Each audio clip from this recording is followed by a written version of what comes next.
car, angry, still drunk. We pulled the other driver out of his car. That's when my father snapped by this night by the driver. My father's alive today. He was into his activities. What do I oversee? Alcoholism. A serious problem that affects thousands of people across the country. In fact, 7% of American adults 18 years or older have a drinking problem, including those suffering from chronic alcoholism. Alcohol poses a few threats for those who drink moderately. For some, it can be poison. In 1982, nearly 44,000 people were killed in traffic accidents. Half of them were alcohol-related. And according to the Center for Disease Control, the leading cause of death in the 16 to 24 age group are alcohol-related crashes. Alcohol can be a major problem in some families. It was a problem in mine. My father was an alcoholic. I was afraid of my father because of his violent outbursts. In fact, a lot of people, our families are broken up because of these violent outbursts. Our grandparents were almost broken up because of this. My uncle tried to commit suicide because of this.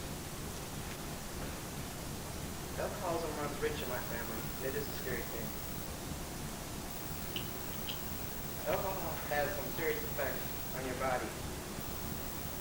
The main effect, and a major reason why many people enjoy moderate drinking, is the gradual lowering of the brain and nervous system. But the most serious effect is cirrhosis of the liver. This is a slow deterioration of the liver. This causes the liver cells to shrink and the organ itself to get smaller. Alcohol has some serious effects on the brain, stomach, heart, and even the skin. A good example of a skin problem is in an article I read about a man named Bill Gunderson. He's 39 years old, but he lives 60. His eyes are sunken in, his face is pockmarked and bony. Alcohol can be a real major health problem. So what can we do about it? We can force alcoholics to go to rehab centers, or we can force them to go to Alcoholics Anonymous, or we can get rid of alcohol altogether. We tried that once and it didn't work. Or we can encourage checkpoints. This is a random location set up by the police to check drivers for drinking and driving. Or, according to a law, or according to a bill passed by Congress in 1982, if any state that cracks down on drunk drivers will receive an extra fund for highway safety law. Or we could use the breathalyzer law. This is a law for people who have a second offense in drinking and driving. They must have a breathalyzer hooked up to their car, and before they can start the car, they have to pass the breathalyzer test. Or encourage alcoholics to try the new hangover remedy. Like when the patient went to the doctor and said, "Doc, what do I do about these hangovers?" The doctor said, "Try orange juice." The patient said, "Before or after?" The doctor said, "Instead of."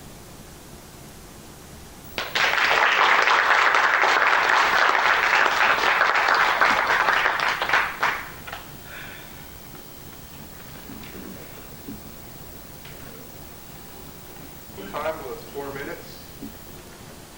Our next contestant is Kelly Cross. That's C-R-O-S-S.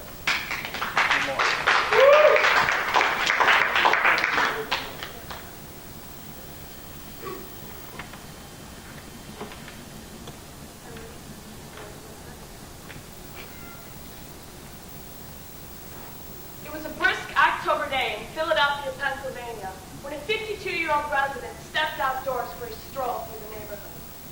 At that same exact moment, only 10 blocks away, a young man accelerated through a red stoplight and was pursued by a police officer. The two cars raced through the surrounding communities at uncontainable speed.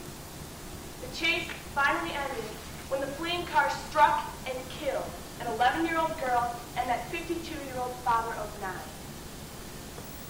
An auto worker living in Detroit, Michigan was crossing the street when he was hit by a suspect who was fleeing away from an officer.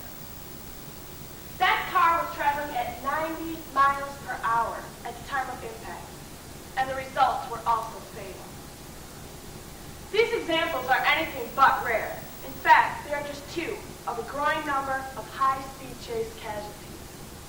Geoffrey Alpert, a professor of criminal justice at the University of South Carolina, stated for Time magazine, March 1989, the pursuit is a cop's most deadly weapon other than a gun. The cops, when they go into these pursuits, think that civilian life is well worth the risk as long as they get their man. But the cons heavily outweigh the pros when it comes to these high-speed chases.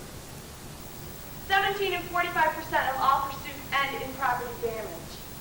13 of 24% end in injury, in which 3% is fatal. 2/3 of these injuries deal with the fleeing suspect. So essentially, the police aren't getting their man at all. The remaining 1/3% deals with the officers themselves and innocent bystanders. Usually these suspects aren't notorious axe murderers who have been wanted for months, but only minor traffic violators. Most of the fleeing suspects are teenagers. They try to escape out of fear, maybe because they don't have a license, are carrying alcohol, are afraid of the policemen, or just want to be spared the embarrassment. Whatever the reason, these drivers are panic-stricken and inexperienced. Perhaps the most startling statistic of all is that the officer behind the wheel is not a veteran, but a new male cop in his mid-20s. He is gung-ho and wants to prove himself to peers, other officers, and society in general. He sees the opportunity to make a bust at high speed. He's not thinking of the danger into which he has placed himself, the other driver, and all nearby citizens.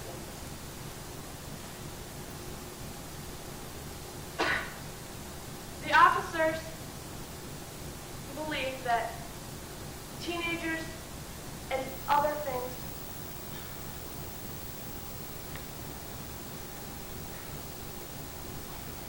society has directly and indirectly caused the problem of the chase to grow out of hand. When you're in a traffic situation, tempers automatically mount. And when someone runs a red light or cuts others off, we believe that the police should pursue them. But as citizens, we need to think of the consequences. Just think of the consequences. Is running a red light or cutting others off worth death or injury? It doesn't have to be this way. There are some easy solutions. Mark Blumberg, who reported for the Journal of Criminology and Criminal Justice, said that police departments today have one of three pursuit policies. They are judgmental, restrictive, and discouragement. Judgmental is leaving all the decisions up to the officer based on tactics, determination, and safety. While restrictive is having the departments have a few written laws on the officers and have guidelines toward the pursuit tactics. Discouragement either allows the officer to pursue only in extreme possibilities or forbids it altogether. I feel that all police departments could work toward a restrictive and finally a discouragement policy. The Dallas Police Department is leading the way to chase safety. It has adopted a monitor system. It is now common procedure that an officer has to call in and ask permission to pursue and also state the reason for the chase. A trained monitor will then take the call and either deny or allow the chase to begin. In Dallas, only 20% of these chases were ever allowed because the monitor felt the other 80% were for too minor an offense or too dangerous of a situation. For those pursuits that are allowed, the officer then must report his location and speed often. The monitor has the authority to call off the chase at any time and for any reason. I feel that police departments could also adopt this monitor system. In Los Angeles, California, highway patrolmen on motorcycles are no longer allowed to participate in any high-speed chases because of the jeopardy into which they are placed. Finally, the lawsuits could all but wipe out Chase for good. A 1978 Supreme Court decision made it legal for civilians to sue police departments. Attorney Barry Waldman of Detroit, Michigan, has already won 10 cases dealing with the Chase alone, and recently won a settlement for $1 million for that family of the Detroit auto worker, and many others. We all want to stop crime. We all want to support our police.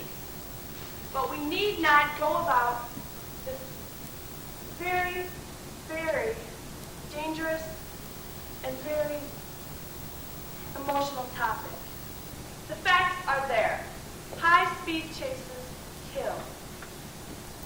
The lives of fatherless families and children are far, far too high a price to pay.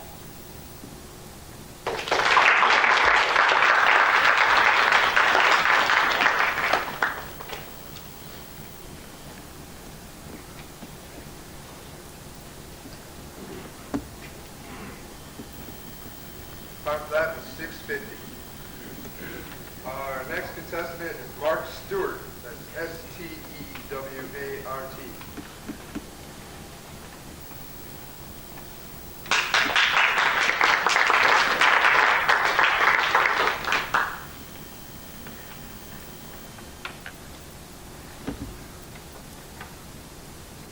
A nice boy and his mother lived in Tacoma, Washington. He was a churchgoer, a Boy Scout, a football player, and an all-A student. And as he got older, he was a rising Republican politician. A handsome and charming man, the assistant director for the Seattle Crime Prevention Advisory, an author on a pamphlet on rape prevention, and a lover of children and poetry. Who is this perfect gentleman? Mass murderer, Ted Bundy. Ted Bundy, who is everything I mentioned above, killed 50 or more young women in Washington, Idaho, Colorado, Florida. Finally, after abducting, mutilating, murdering, finally abandoning 12-year-old Kimberly Leach in an animal pen and spending $6 million of taxpayers' money on a field, Ted Bundy was put to death on January 24, 1989, in Stark State Prison in Florida. He had killed in Michigan, or one of the 9 other states without the death penalty, and this person quoted as saying that he killed for the sheer thrill and challenge, would still be alive today. The death penalty is where the convicted person is put to death by the method depending by the state, by poisonous gas, lethal injection, firing squad, hanging, or electrocution. Is it the right answer? There's no doubt that we have a serious problem with our criminals today. Jails are filled 110, 120, up to 150% of capacity meaning that most people in efficient, decent condition. So why keep adding murders to the problem? In our own state of Michigan, as of May 3rd, 1989, there were 4,303 more inmates than beds. All this equals to the early releases and the decrease in the rehabilitation of our criminals. It costs $25,000 to keep one prisoner in jail for a year. That cost is more than a year's room, board, and tuition at Yale or Harvard. As Peter Hopel wrote, prison is now recognized as family as a rehabilitative sanction. In Michigan, $500 million a year are now spent on jails. Federally, $20 billion is spent a year. A new prison costs up to $60 million. In Michigan alone, 19 of these prisons are under construction. 7 are on the drawing board, and 4 are being refurbished. In fact, it has been estimated that the U.S. spends over $17 million a day on its prisons, and with estimates ranging as high as $60 per inmate. What is the effect of our poor prison systems? Prisoners are released early enough to commit other crimes. In fact, of all male offenders who go to jail, 60% are reconvicted within 2 years of being released, 69% for younger prisoners. Based on data from the Bureau of Justice Statistics, 23% will be released within 3 years of people who are sentenced to a life sentence. 44% will be released in 5 years, 58% 7 years, and 77% of all people sentenced to a life sentence will be back on our street before they serve 10 years. Prison is just not effective. And this really hurts when we realize that murder rates are high. One American kills another every 23 minutes. This number is over 20,000 innocent lives needlessly taken in a year. This number is growing. There's no reason to allow this to continue. The death penalty is the answer. December 1881, Samuel Hand wrote in the North American Review, "Capital execution upon the deadly poisoner and the midnight assassin is not only necessary for the safety of society, it is the fit and deserved retribution of their crime. By it alone is divine human justice fulfilled." FBI Director J. Edgar Hoover noticed, "Even a hardened criminal has been and is deterred from killing on the prospect of the death penalty. Why, kidnapping was almost an epidemic until made punishable by death. Now it has all but disappeared. In England, Germany, or France, where murder is almost surely punishable by death, people hardly ever have an accidental death come from a fight, and a small man will not draw a knife or a gun on someone twice as strong as he. He will fight with his fists as long as he can, rather than use a means of defense that could get himself killed if he killed the other man. Society is only completely safe when an evil is removed. When a murderer is put to death using the death penalty, then society is sufficiently protected from this murderer's evil forever. We want order. We must stop being soft-headed sentimentalists when it comes to punishing offenders. The death penalty may be unappealing to many, but it is essential in our society that its citizens rely on legal processes rather than self-help to correct their wrongs. It's not enough to proclaim human life sacred. Innocent life is best secured by telling those who would take it that in doing so they will be forfeiting their own life. Murder is the most terrible crime there is, and to use anything less than the death penalty upon murder is an insult to the victim and to society. When a person is raped and murdered a child, they have relinquished their right to live. It is essential that our gas chambers and electric chairs do more than symbolize idle threats. To be effective, they must serve society not as little-used artifacts of a barbaric past, but as active deterrents of a barbaric present. There can never be any kind of guarantee, however, that an innocent person will never be executed. The only certainty is that innocents are presently being executed on our streets with increasing frequency. Something must be done. There is a far greater chance that many innocents will be saved by putting a murderer to death using the death penalty than a single innocent ever being killed wrongly because of it. Otherwise, people like Robert Austin Sullivan, who was convicted in the 1973 robbery and murder of Donald Schmidt, will be walking the street. Donald Schmidt was only 38 years old and had 4 young children. Sullivan found the poor victim of the pavement, threw him to the ground, pumped 2 shotgun blasts into the back of the young father's head, then coldly reloaded and shot him 2 more times. I can't speak for anyone but myself, but I don't want cruel, vicious people like that walking the same street as just innocent young fathers trying to get home to their families. Now, today I've shown you that we have a definite problem with our criminals today. But, thankfully, I've also shown that there is a workable answer, the death penalty, if we're not too scared to use it. Innocents have lived with the fear of death dictated by an accelerating murder rate for hundreds of years. I think the time has come for would-be murderers to become acquainted with that same fear of death.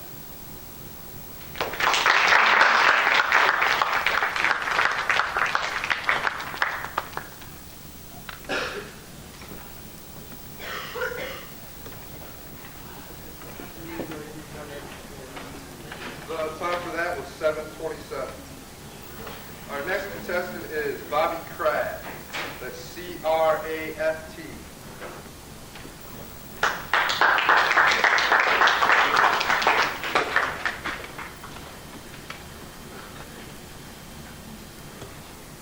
sat there at the end of the bed, holding him in his arms. It's all right now. It's over. It's just a bad dream. Go back to bed. He slowly put his head back down on the pillow and fell asleep. This night he had lived a nightmare. The nightmare that he had with him. And he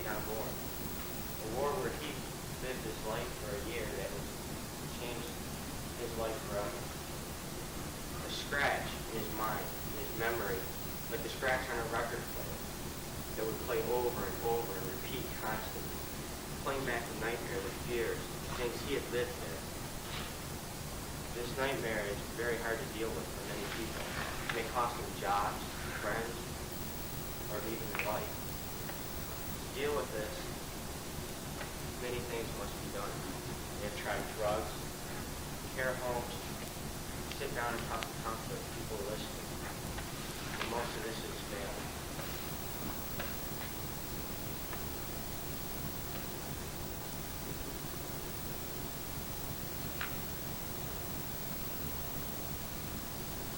% of these people that suffer from these flashbacks from Vietnam War are in care homes, mental hospitals, or prison.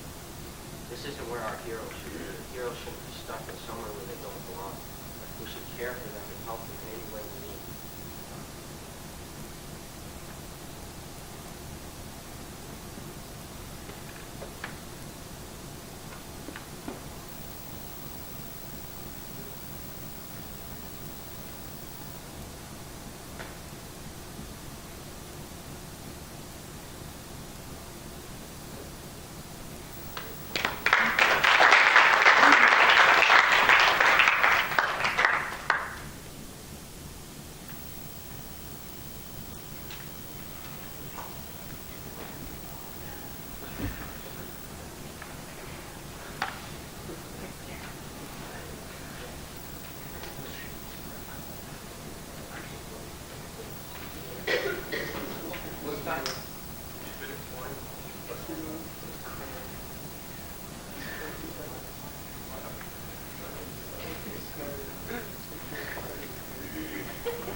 Is that thing still on, Chris?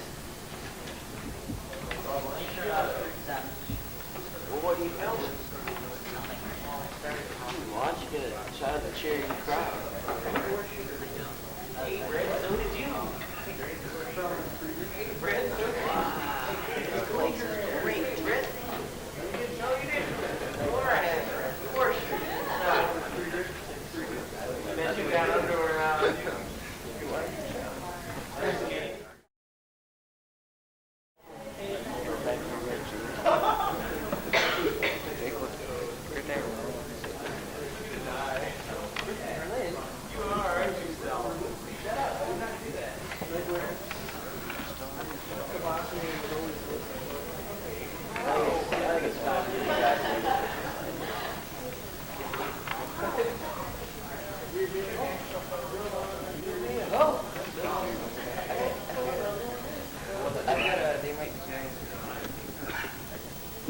Coming in second place and winning a spot on this year's district forensics team is Mark Stewart.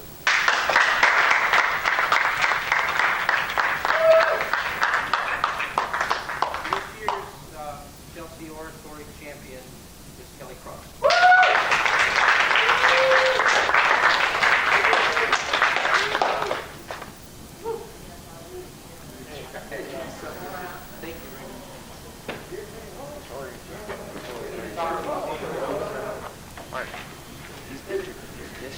My class is to relax and think about the speech you have to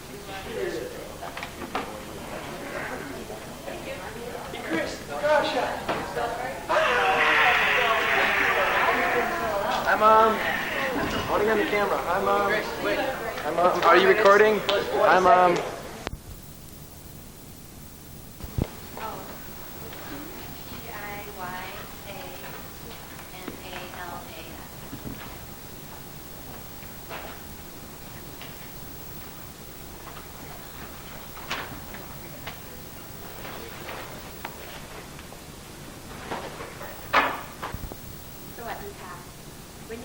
country in Asia, you may think of China, Japan, or Taiwan. They are well-known countries. But you might not know that if you were in New York and you drive straight through the center of the earth, you will come up at a small country in Southeast Asia, and that is Thailand. When I first come here, a lot of people ask me that, where is Thailand? Is it hot or cold there? Or what language do you speak? Or what do you do there?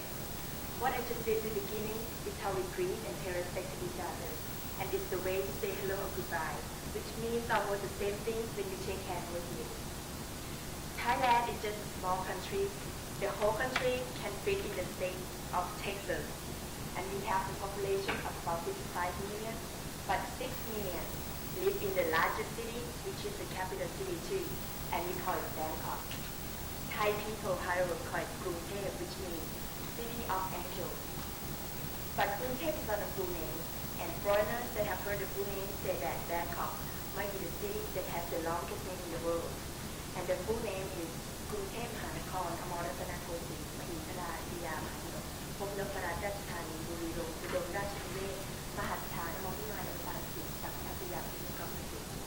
The whole thing describes the city and the long history of Bangkok.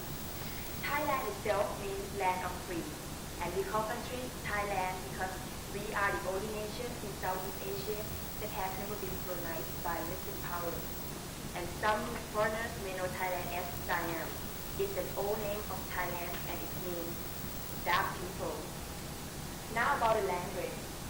A lot of people may wonder that what language do Thai people speak? Is it Chinese or Japanese? But it's none of them because we speak Thai. But since it's not well known to other people, so English is required in school when we're in 3rd grade to 12th grade. And there are a lot of differences between Thai and English. For example, Thai doesn't have intonation, but instead we have 5 different tones, which is even, low, high, falling, and rising. So each word that has different tones, you have different meanings.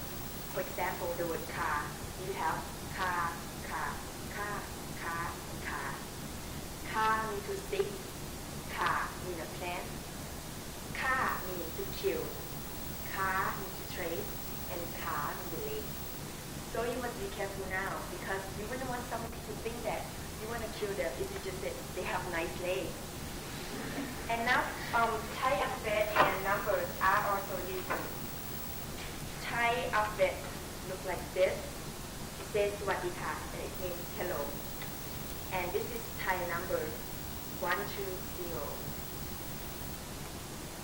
Thailand is a country of Buddhism. 95% of Thai are Buddhist, 3% are Muslim, and Christian 1%. And at least one time in young man's life, their parents would like them to become a monk, and during that time they will study religion and stay at the temple. So when foreigners come to Thailand, they will see a lot of temples, which is the main thing that shows Thai architecture style. For example, this is the temple of Emerald Buddha, and in Thai architecture style, you will see a lot of pointed peaks, and we call it Jedi. Besides architecture,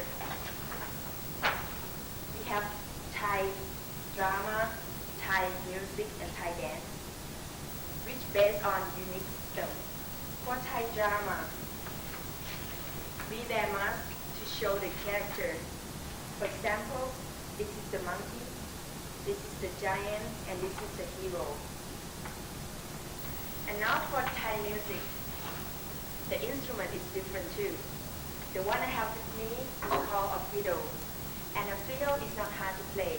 It sounds almost like violin.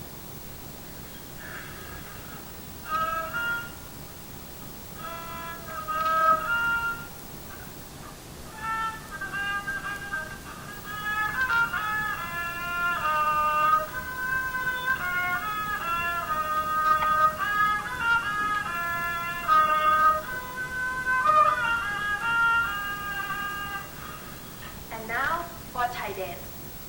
Each part of the country has their own style of dancing. For example, the one I'm going to do is from north part of the country, and we call it Neo dance. When we dance, This one, we have to concentrate a lot on our fingers because usually we dance with candle. So we have to be careful not to let the candle burn our hands.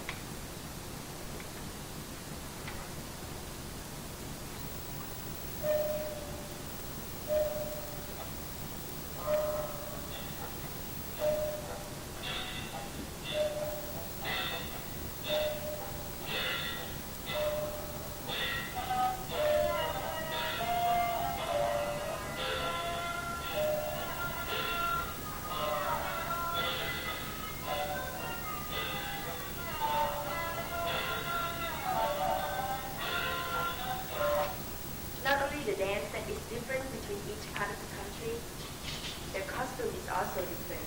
For example, the one I'm wearing is from northeast part of the country.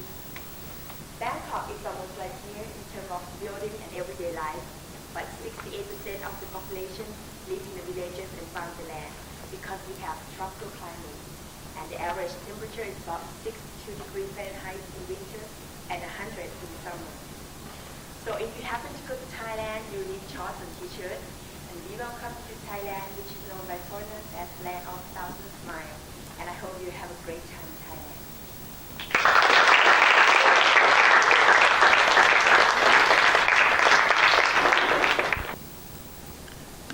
Charlie and Linus were having a little boy-to-boy talk.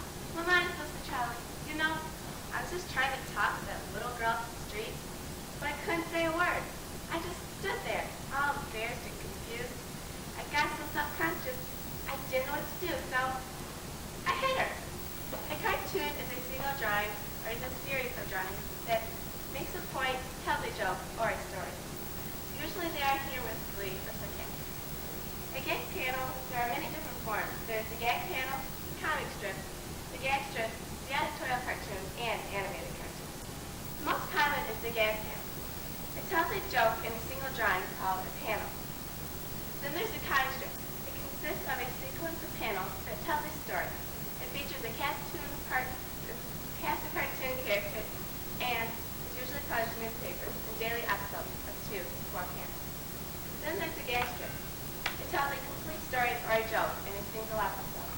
It may run for a week, a month, or even longer. The gag strip is very similar to the comic strip.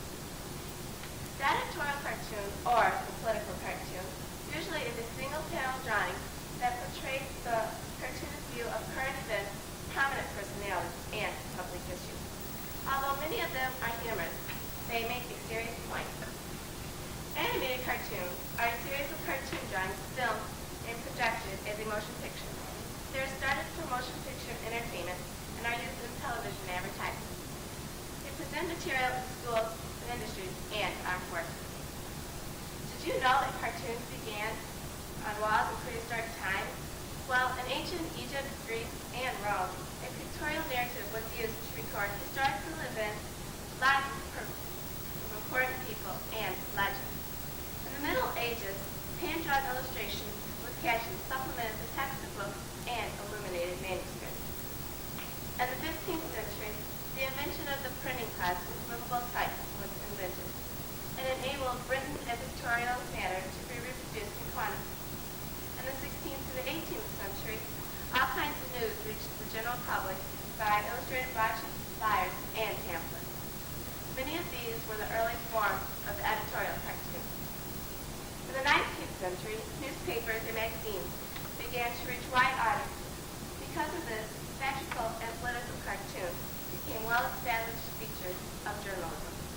In the 1870s, the gag panel gained popularity. The cartoonists aimed their wit at the different types of people rather than at individuals. They satirized everyday life and ridiculed human potential. Following World War I, gag panels reached high levels of sophistication. In the late 19th century, non-political cartoons became a daily feature of many newspapers.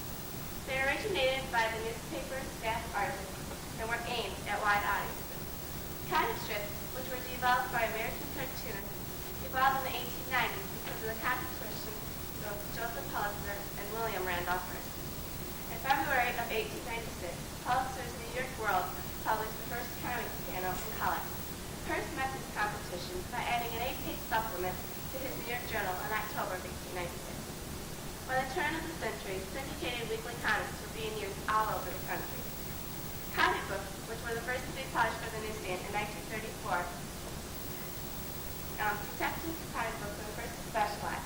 one type strip. In 1938, Action Comics introduced Superman by Jory Siegel and Joe Shuster. The first comic book hero was Superman. The influence of comics was so great that animated cartoons became a popular part of film programming at motion picture theaters. They used animation techniques in educational programming and advertising. Schools, industries, and the armed forces use it for instruction. The first animated cartoon was Human Faces of Funny Faces. It was copyrighted by J. Stuart Blackstone in 1906. Walt Disney, who is probably the most famous animator, began short cartoons based on children's stories in 1923. In 1928, he introduced Mickey Mouse in the first sound cartoon, Steamboat Willie. In 1937, he introduced Snow White and the Seven Dwarfs in the first feature length. Cartoon producers make a separate painting for each bit of action. They take a photograph of each picture and it becomes a frame. The production begins with a story. It is developed in a series of action sketches, and after it is drawn, the director and the staff draw the sets and the back.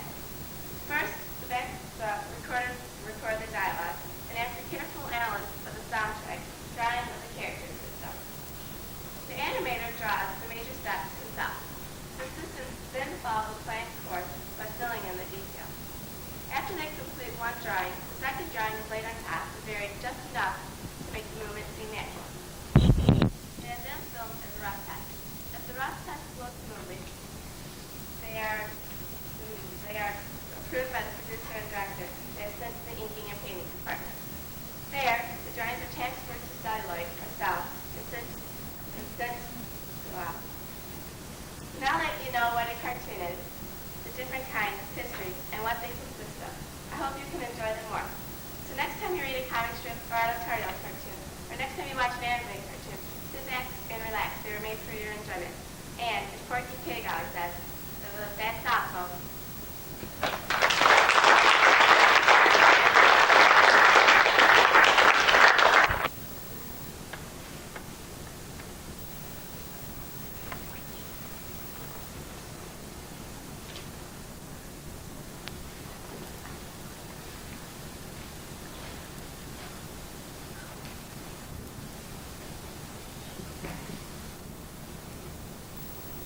Before climbing into bed, a beautiful young woman slips a white ribbon with a white scented plant on it over her neck. She slides into her bed and prepares herself for sweet dreams. Much to her surprise and horror, a dark figure suddenly appears at the foot of her bed. He is breathing heavily, and his flesh and blood oozes from his face. The young woman leaps to her feet and immediately bares her necklace. The dark figure, upon seeing this, then puts his cloak back over his face and disappears into the darkness. From the beginning of time, a cluster of small clothes for slavery, humanities, history, literature, religion, soups and sauces, and yes, even our breath. It seems as though garlic is suddenly in the air, so to speak, and it does more than tell potential dates of vampires. In fact, it has its own history, its own place in the doctor's and witch doctor's office, its own town and groupies, as well as its classic place in the garden. Although not a common piece of curriculum in high school history courses, garlic has centered our culture for thousands of years. In the beginning, there was garlic, and that's how the history of garlic began. Garlic was mentioned among the Unga Bungas in the first written language, Sanskrit. Garlic was also the cause of some Roman legislature in ancient times, for it was illegal for garlic eaters to set foot into the Temple of Cybele. And in the 14th century, the King of Castile drew up a law banning knights from his presence for an entire month after they had eaten garlic. And it could be said that history repeats itself, for even today, in most posh restaurants around the country, garlic is banned, because garlic's lingering aroma is considered a French cuisine no. And in historical times, garlic was money. Garlic buffs like to believe the Greek historians who said that about $2 million was spent on the chow for Egyptians building the Pyramid of Cheops. What expensive munchie did they swallow? Garlic, of course. 2,000 years ago, 15 pounds of alivum sativum, alias garlic, could buy you an Egyptian slave. It's said that slaves there would become hostile and take up picket signs when garlic was withheld from their diet. Not exactly the real Crusaders, but hey. Actually, the real Crusaders were involved in garlic's history too. For it was these Crusaders who carried the 1 to 2 foot tall plant back to Europe, where at one time it was so popular that people at banquets were requested to come up with verses saluting it. God bless garlic. Not only was garlic a part of religion and of economy, but also garlic was a part of love. A hopeful young Romans and wise men of the Talmud planted garlic in their gardens, because garlic was considered to be a fantastic aphrodisiac. And that's probably why the good old Romans ate so much of it. Well, that and the fact that great courage and strength were expected to come from garlic. Needless to say, the soldiers doused themselves with stuff and immediately became good warriors and good lovers, not to mention a bit smelly. This stinking rose, as garlic was sometimes referred to, was considered as powerful protection against evil. Supposedly originated from the right footsteps of Satan, our little herb was used to deter many things, and thus providing for its place in folklore. In the Middle Ages, garlands of garlic were strung around cradles in order to prevent mischievous fairies from stealing the baby and substituting a changeling. In Central and Eastern Europe, garlic was considered to be a vampire repellent. If enough garlic were stuffed into the bloodsucker's mouth and heaped into its coffin before burial, Dracula would not rise again. The aromatic bulbs also snuffed off werewolves, snakes, and scorpions, and were used to protect fresh butter from little elves. To many believing people, garlic was a kind of goulash. But what about garlic's curative power? What about garlic's place in medicine?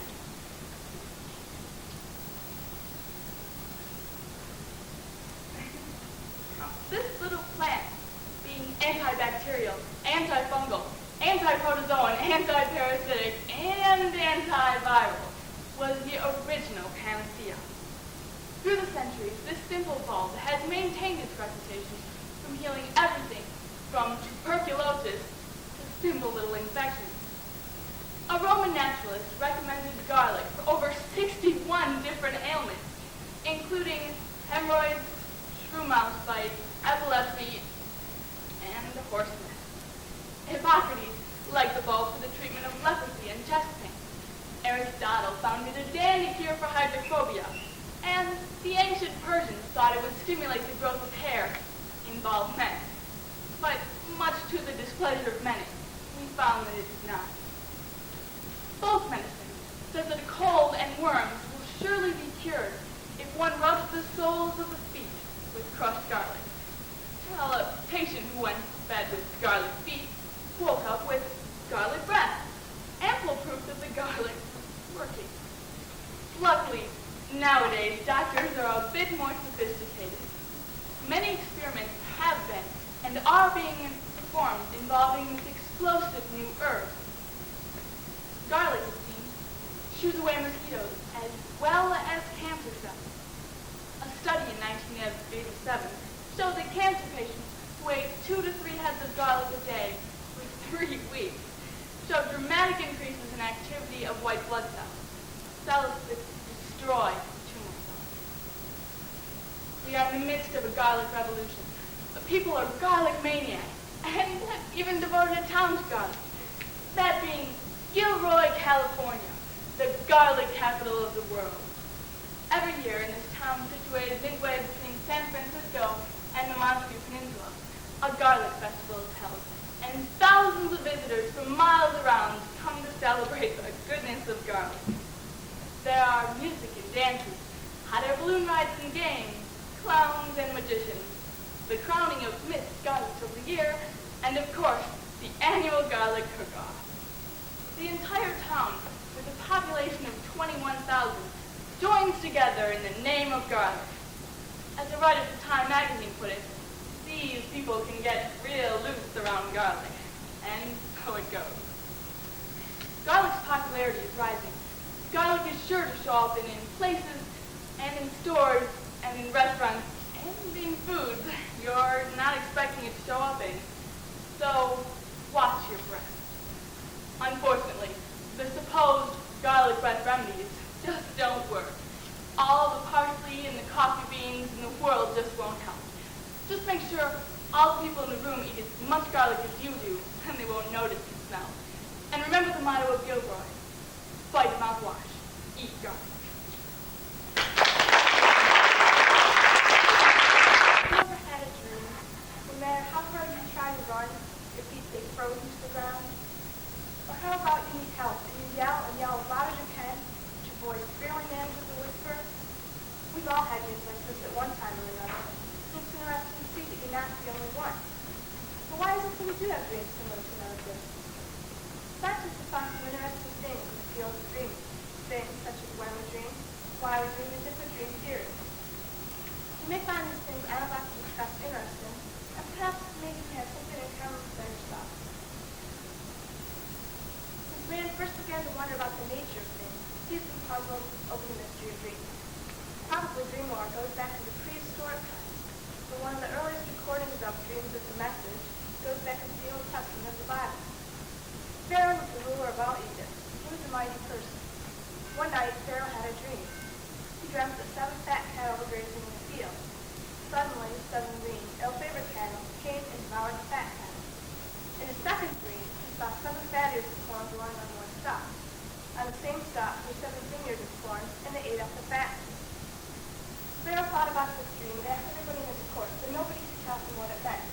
So after this, he went to Pharaoh, to Joseph, who was his prisoner. And Joseph was a servant of God, and he told Pharaoh that the dreams were a message from God. He said there would be 7 years of plenty of food and grain, followed by 7 years of famine. Why could Joseph tell Pharaoh this dream? Was he psychic, or was it really a message from God? And why did Pharaoh have this dream? Was God really trying to tell him something? After all, it did come true. It has been proven that most of our dreaming takes place in the rapid eye movement, or REM stage. There are 4 stages of sleep. In the first stage, the breathing, pulse, and blood pressure are regular, and this is when you were probably dozing up. If someone were to call your name, you would wake up right away and deny that you've been dreaming. In the second stage, the blood pressure and pulse increases, causing the sharp difference in peaks. In the third stage, which is much like the second stage, blood pressure and pulse increase, and this is when your eyes start to move back and forth fast. And in the final stage, which is when most dreaming takes place, your eyes are moving back and forth at its fastest. This is when most dreaming occurs.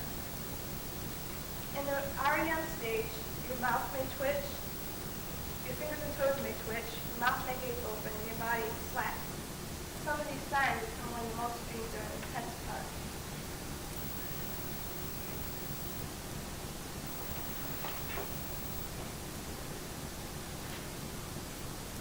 Once you leave stage 4, there are 3 next stages of the dream stage. In the first stage, this is in the late hours of the night. Not much dreaming doesn't take place here, but your breathing and pulse are irregular. This is when you turn over and lots of times. In the second stage, this is in the early morning hours. This is causing the sharp peaks because your breathing and blood pressure are irregular. And if you talk or yell in your sleep, this is when it happens. The third stage happens much like the first stage, and as the night goes on, you drift back and forth, usually ending with the second stage in the early morning hours. One reason why we dream may be that our subconscious mind, which is the part of our mind that is working even when we sleep, dwells on thoughts that have been pushed to the back of our head by upbringings and beliefs. When we sleep, these thoughts come to life, and that's why our dreams seem weird and they don't make sense. In reality, you have a bunch of dreams that are 2 to 3 minutes long, and 2 or 3 dreams that are anywhere from a half hour to 45 minutes long. These dreams you won't remember unless you wake up in the middle of the night to fix it in your mind, or unless you dream it in the early morning hours. Dream theories are once thought to have prophetic meanings. They were thought to express the dreamer's secret wishes and desires. It was also thought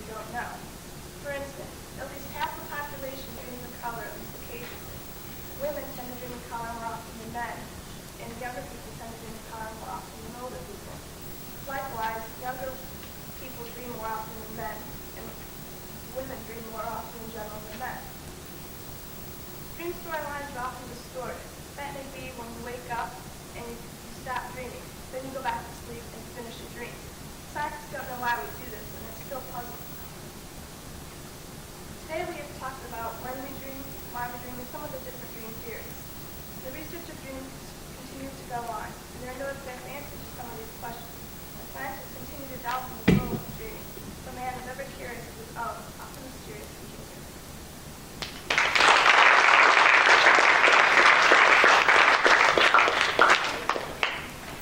This is News Today, and I am Chris Tomlin. Around the globe, Holocaust secrets are revealed. A raft of documents from an unexpected source is allowing Israeli historians to uncover episodes of the Holocaust long hidden behind the Iron Curtain. Israel's Holocaust Memorial and Museum has begun cataloging 500,000 pages of World War II documents never before seen in the West. It looks like Gorbachev is worried. Soviet President Mikhail Gorbachev said Monday that he was alarmed by Lithuania's Declaration of Independence and warned it could affect the entire nation. In our own United States, listen up, women. The coming reapportionment of U.S. congressional seats means the redrawing of district lines, the elimination of some House seats, the creation of others, and new chances for women to get a foot in the political door. Political analysts, women's activists, and female office holders contend that the redistribution of seats after the 1990 consensus can't help but create some opening for women. Teachers in Virginia go on strike. Teachers across West Virginia on Monday stood up by their union, which was refused to call off a growing strike, despite the governor's warning that those who didn't come back could lose their jobs. The strike over pay began Wednesday, and by Monday spread to 46 of the state's 55 counties. Here in Michigan, Alpina may be learning to skyjack. Alpina may be thrilled these days to have Bruce Willis and company making Die Hard 2 at the local airport, but the U.S. air industry is upset about what it views as potentially inspirational how-to film on skyjacking. We are very concerned about this movie, said Steve Haynes, a spokesperson for the National Air Transport Association in Washington, D.C., said Monday. He called Die Hard 2 an explicit film on air piracy. Marathon looks toxic. The Marathon Petroleum Company refinery, where thousands of gallons of oil spilled Sunday, is among 14 plants tagged Monday by the Southeast Sierra Club as the most serious sources of toxic and hazardous chemicals in the Detroit area. The club said it will add companies on the list to sign good neighbor agreements, promising to cut by half within 5 years chemical discharges into the air, sewers, water, and land. And now for our News Today commentary. In Michigan today exists a controversy about the film in the movie Die Hard 2. It is feared to be an engine to copycat terrorism. The movie is being called A Lesson in Air Piracy. We here at News Today believe that the movie is no worse than others filmed in our country today and should be treated in the same manner as they are. We here at News Today urge you, our viewers, to agree and support us on this issue. The weather today looks something like this. Today's high is 68 degrees and partly cloudy. Tonight, look for highs of 60 degrees. Tomorrow's temperature will be 65 degrees with a chance of thunder showers. This has been Chris Tallman with News Today. Thank you for tuning in and have a good evening.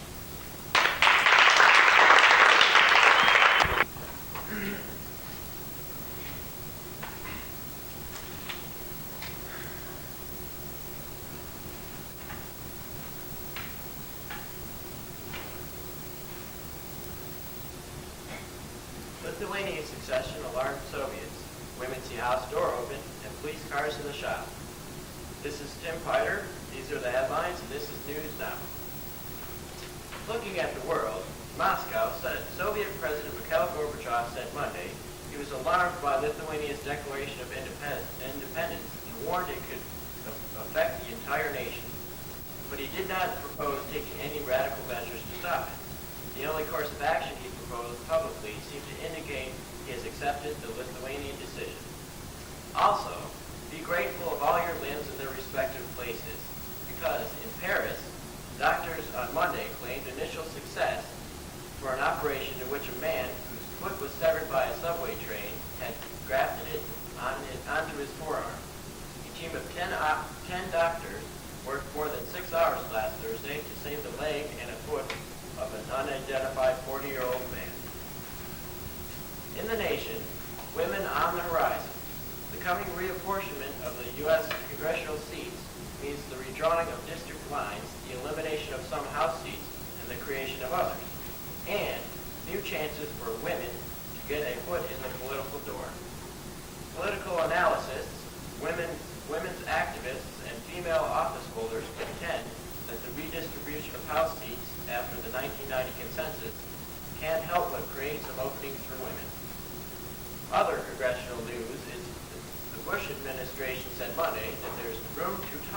about a far-reaching budget plan that calls for higher taxes and a one-year Social Security freeze. Senate Minority Leader Bob Dole said the proposals across-the-board spending freeze makes a great deal of sense. In stately matters, Stanley Brook and Charlotte St. Aubin felt their crime-ridden North Woodward Avenue neighborhood wasn't getting the police protection it needed. Now, after some gumshoe-like detective work, they think they found the reason.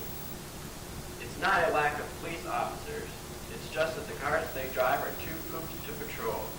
Brock and St. Aubin, both longtime community activists, said they counted at least 65 Detroit squad cars sitting idle in city garages last week.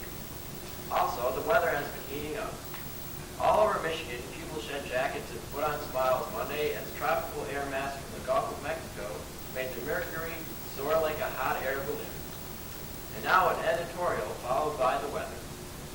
Earlier, we told of a story dealing with the coming reapportionment of U.S. congressional seats and told of how this opens the door for more females to get into Congress. These words make my skin crawl. We have, through tactics, and they, through their own disadvantages of belonging to the female species, managed to keep many women out of Congress. Thank God. I can only imagine what this country would be like with more women running their mouths in Congress. Learn. We welcome opposing viewpoints. The weather today will be mild with highs in the 60s. Tonight, it will remain mild with the mercury dropping slightly into the 50s. Tomorrow's highs will be in the 70s with partly sunny skies or partly cloudy depending on how you look at it. This has been Tim Potter with News Now. Good night.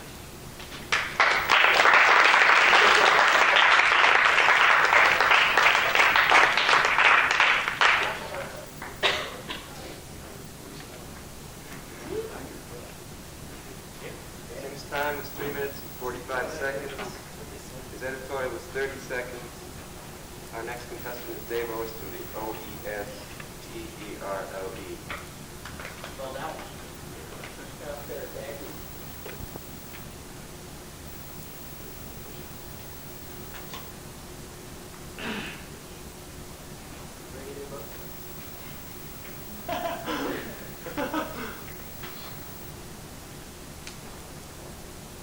Israel's Labor Party clears away. 8th vaccine being tested. Mother cells for children. These are the headlines. I'm David Oesterle. This is the Channel 7 Night Shift News. Looking around the world, in the Middle East, Israel's Labor Party cleared the way Monday for its leaders to pull out of Prime Minister Shamir's government over the coalition's failure to open peace talks with the Palestinians. The party's 1,300-member Central Committee and 126-member executive mandate to take whatever steps are necessary to advance peace. In Chile today, Nicaraguan President Daniel Ortega promised Vice President Dan Quayle on Monday he will peacefully relinquish power April 25th without conditions. Turning to news around the country, medical history could just have been made. The Food and Drug Administration approved on Monday nationwide testing of a post-AIDS exposure AIDS vaccine developed by Dr. Jonas Salk, who pioneered the polio vaccine. In West Virginia, teachers stand by their guns. Teachers across West Virginia on Monday stood by their union, which has refused to call off growing strikes, despite the governor's warning that those who didn't come back could lose their jobs. In state news, in Allegan County, a 13-year-old boy testified Monday that his mother routinely lined him up, his 2 sisters, and 3 other children so that visiting men could choose among them for sex. Testimony began in Allegan County Circuit Court today. In related news, a 19-year-old Waterford man found running naked on Terrell Street with chocolate pudding smeared over his body was arrested Saturday and taken to Pontiac Osteopathic Hospital for detoxification. The man reportedly told police he was high on acid and was on a mission of violence against the world. Now for the Channel 7 Night Shift editorial. Earlier in this broadcast, we profiled the story of Dr. Jonas Salk and his new vaccine that could end the terror of AIDS forever. No one argues the significance of this event, but one thing everyone is missing is that this breakthrough is the direct result of I've always been a strong supporter of animal experimentation, recognizing the advances that are only possible through real-world experiments. It upsets me when I see animal rights activists vandalizing and picketing animal research centers. They would have us stop using animals for our experiments while millions of people died, slowly and painfully. Now don't get me wrong, if there were an alternative to animal experimentation that would work, I would support it. But after all, if you make an omelet, you have to break a few eggs. The views of this newscaster do not necessarily reflect the views of this station or its sponsors. Thank you. Now for the weather. Forecast. For today, it will be partly sunny with a 50% chance of rain later in the day. The high will be 110 degrees and a low of a chilling 96 degrees. Humidity will hover around 90 degrees to 90-degree mark, so all day. So anyone with heart or lung disorders are advised to stay inside. This has been the Channel 7 Night Shift News. Once again, I'm David Osterly. Thank you. Good night.